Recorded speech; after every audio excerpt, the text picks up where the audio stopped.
Heto na mga Lods, Gilas pinagpaglang ang Bahrain sa score na 89-61.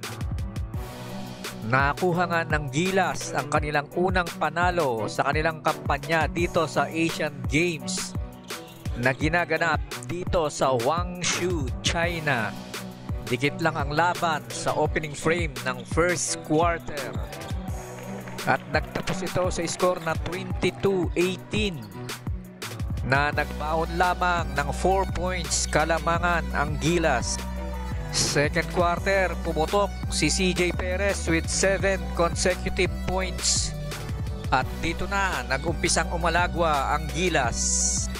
At nagtapos ang first half sa score na 51-33. Lamang ang Gilas ng 18 points. After first half, nagtala si Justin Brownlee ng 14 points and 7 rebounds. CJ Perez, 10 points, 2 steals. At Ange Kouame, 10 points. Third quarter, nagpatuloy ang onslaught ng Gilas. At natapos ito sa score na 72-47. At fourth and final quarter, namagana ang kalamangan ng Gilas to 34 points. At hirap na rin sumagot ang Bahrain dahil na rin sa mahigpit na depensa ng Gilas.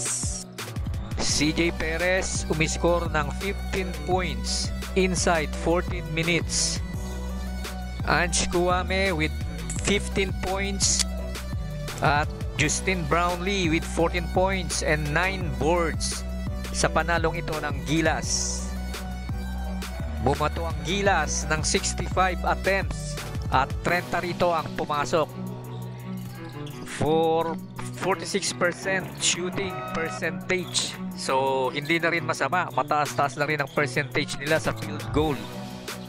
Sa Battle of the Boards naman, na out rebound ng Gilas ang Bahrain 52-38. At tinalo rin nila ang Bahrain sa assist 24-11.